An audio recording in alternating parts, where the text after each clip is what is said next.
நாட்டின் அந்நிய செலாவணி கையிருப்பின் ஒரு பகுதியா ரிசர்வ் வங்கியால பராமரிக்கப்படக்கூடிய தங்கத்தின் மதிப்பு முதல் முறையா 100 பில்லியன் அமெரிக்க டாலரை கடந்து சாதனை படைச்சிருக்கு. மத்திய வங்கியின் தொடர்ச்சியான கொள்முதல் மற்றும் சர்வதேச சந்தையில விலையேற்றம் இந்த ரெண்டுமே இந்த பிரம்மாண்ட வளர்ச்சிக்கு முக்கிய காரணங்களாவும் இருக்கு.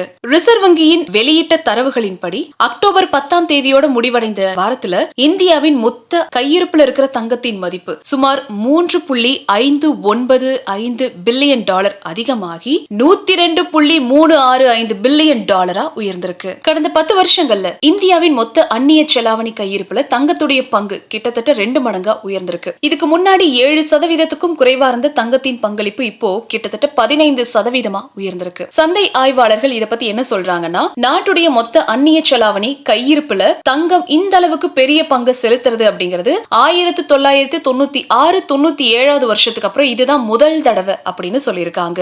இருந்தாலும் இந்திய ரூபாயை நிலை நிறுத்துறதுக்காக ரிசர்வ் வங்கி டாலர்களை வெளியிட்டதால நாட்டின் ஒட்டுமொத்த அந்நிய செலாவணி கையிருப்பு 2.18 பில்லியன் கம்மியாகி 697.784 பில்லியன் டாலரா பதிவாகியிருக்கு. மத்திய கிழக்கு நாடுகள்ல அதிகமாகிட்டு வர்ற புவிசார் அரசியல் நிச்சயமற்ற தன்மையின் காரணமா முதலீட்டாளர்கள் தங்கத்தை ஒரு பாதுகாப்பான புகலிட சொத்தா நினைச்சு அதிக அளவுல முதலீடு செய்யறாங்க. சோ அமெரிக்கா விதிச்சிருக்கிற புது வரிகள் தூண்டி இருக்கிற வர்த்தக போர்களும் தங்கத்தின் மீதான தேவையை அதிகமாக்கி இருக்கு. உலகம் முழுக்க இருக்கிற மத்திய வங்கிகள் புவிசார் அரசியல் பதற்றங்களால உருவாகக்கூடிய நிச்சயமற்ற நிலைக்கு மத்தியில தங்கத்தை தங்களுடைய அந்நிய செலாவணி கையிருப்புல ஒரு பாதுகாப்பான சொத்தா பெருமளவுல குவிச்சிட்டும் வருது. குறிப்பா ரிசர்வ் வங்கியால பராமரிக்கப்படக்கூடிய தங்கத்துடைய அளவு 2021 வருஷத்திலிருந்து கிட்டத்தட்ட 2 மடங்கா உயர்ந்திருக்கு.